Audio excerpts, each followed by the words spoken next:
नमस्कार बंधुरा बृष्टि रान्नाघरे आबारो एक खूब सुंदर एकदम यूनिक रेसिपि निये आपनादेर काछे हाजिर हलाम। काछे दूरे जे जेखान थेके आमार एई भिडियोटी देखछेन आशा करी सबाई भालो आछेन सुस्थ आछेन। एकघेयेमी खाबारेर थेके यदि आमरा एकटुखानि अन्यरकम खाबार खुঁজি एबं सेई खाबारटा यदि मनेर मतो हय ताहले देखबेन एकबार नय बारबार बानाते इচ্ছে करे। खूब सुंदर आजके एकटा रेसिपि निये आसलाम जार जोन्नो सबार प्रथमे आमि एकटु सुजी निये निয়েছি, सामान्य एकटुखानि नुन दिए दिलाम। सुजिटा যতটা পরিমাণে দেব তার ঠিক অর্ধেক পরিমাণে জল দিয়ে দেখব, যদি হয়ে যায় তাহলে তো ভালোই, নাহলে আর একটুখানি জল অ্যাড করবেন। এখানে যেটা দেব আমি একটুখানি হালকা করে গরম জল ব্যবহার করেছি। খুব ভালো করে সুজিটাকে প্রথমে এরকম ভাবে একটুখানি মেখে নিতে হবে।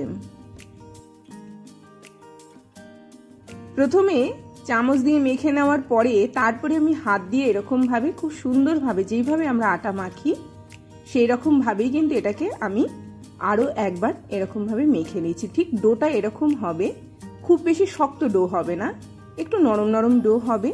এরকম ভাবে মেখে নেওয়ার পরে এটাকে একটা সাইডে সরিয়ে রাখবো, একটুখানি এটাকে সেট হতে দেব।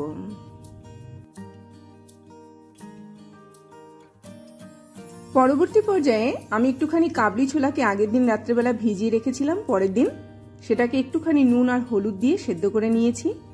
দুটো সেদ্ধ করা আলু এখানে আমি ব্যবহার করছি। আসলে কাবলি ছোলাটা যখন সেদ্ধ করেছিলাম তার সাথে এই দুটো আলু আমি দিয়ে দিয়েছিলাম। এবার সেটাকে এর মধ্যে একটুখানি পেস্ট করে নিচ্ছি বা গ্রেট করে নিচ্ছি।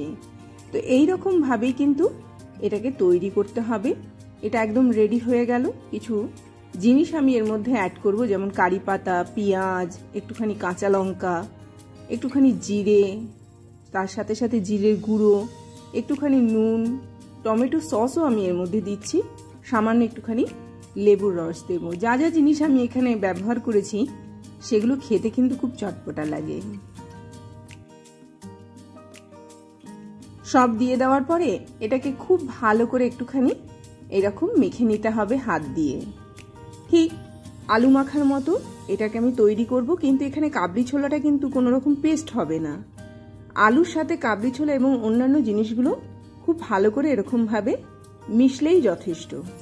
খুব বেশি হাত দিয়ে কিন্তু আমি পেস্ট করব না। তো এরকম ভাবে আলতো হাতে এটাকে মেখে নিচ্ছি।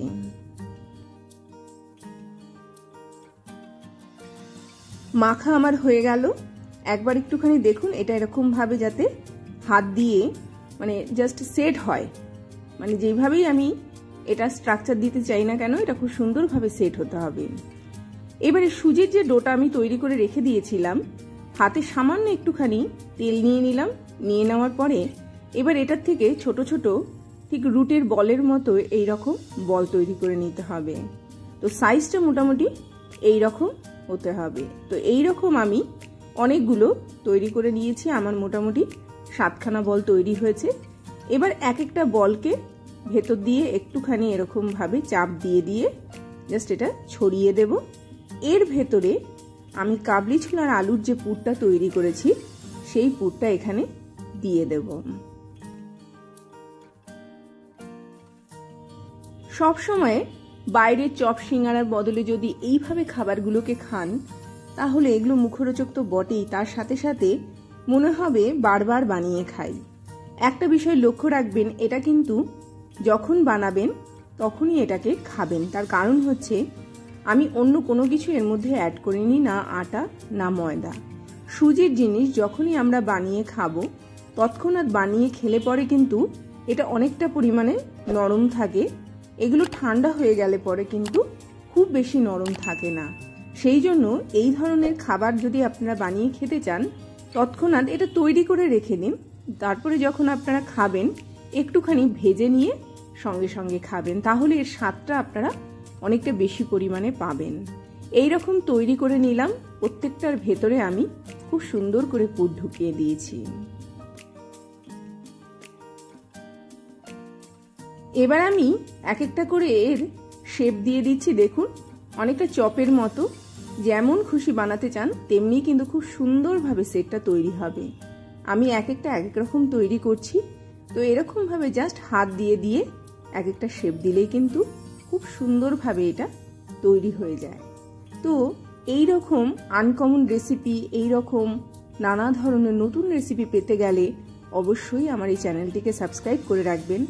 আর এই যে ভিডিওগুলো যদি আপনাদের ভালো লেগে থাকে অবশ্যই লাইক করুন, শেয়ার করুন, নোটিফিকেশন পাওয়ার জন্য বেল আইকনকে প্রেস করুন। যত খুশি খান, খুব ভালো একটা খাবার। একদম এগুলো আমার রেডি হয়ে গেল। এবার আমি ভেজে নেব। তেল আমি গরম বসিয়ে দিয়েছি, একটা একটা করে ছেড়ে দিচ্ছি। মিডিয়াম আঁচে এটা খুব সুন্দরভাবে ভাজাটা হবে এবং খুব সুন্দরভাবে এটাকে, খুব বেশি ফ্লেমটাকে বাড়াবো না। তার কারণ হচ্ছে একদম ভেতর অবধি যাতে খুব সুন্দরভাবে কুক হয়, সেই জন্য এটাকে আমি একদম মিডিয়াম আঁচে এরকমভাবে ছেড়ে দিচ্ছি। আমি সর্ষের তেলে ভাজছি, আপনারা সাদা তেলেও খুব সুন্দরভাবে ভেজে নিতে পারেন। এবার একটা সাইড যখন ভাজা হয়ে গেল, আমি এইভাবে উল্টে দিচ্ছি। দেখুন আস্তে আস্তে কিন্তু এটার কালার ধরবে।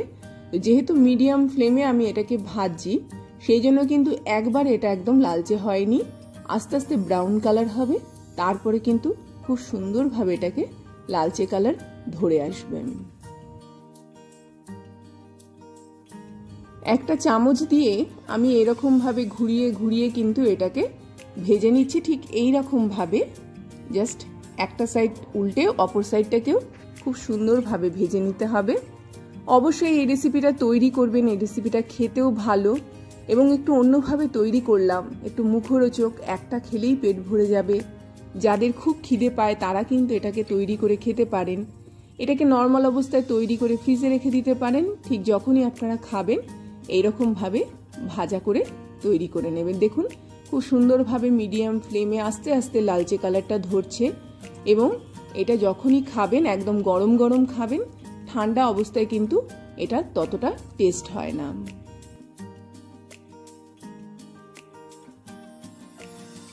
এবার পরিবেশন করার পালা।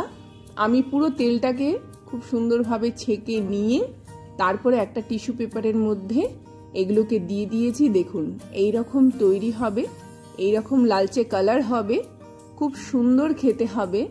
খুব অল্প খেলেই পেটটা ভরে যাবে। যারা ধরুন একটুখানি অন্য রকমের খাবার খেতে ভালোবাসেন, একটু মুখরোচক খাবার, তারা এই খাবারটা নির্দ্বিধায় তৈরি করুন, নির্দ্বিধায় খান। এটা খেতে কিন্তু খুব সুন্দর লাগে। অবশ্যই বাড়িতে তৈরি করবেন। ভেতরটা একবার দেখিয়ে দিচ্ছি, ঠিক এই রকম দেখতে হবে, খেতেও হবে চমৎকার। এই বলে আজকের মতো বিদায় নেব। আবার আসবো একটা খুব সুন্দর ভিডিও নিয়ে। ততক্ষণ সবাই ভালো থাকবেন, সুস্থ থাকবেন, দেখতে থাকবেন বৃষ্টির রান্নাঘরে। অবশ্যই এই রেসিপিটা বাড়িতে একবার হলেও ট্রাই করুন। এরপরে কিন্তু আর লুচি, রুটি, পরোটা খেতে ইচ্ছে করবে না, শুধু এটা খান।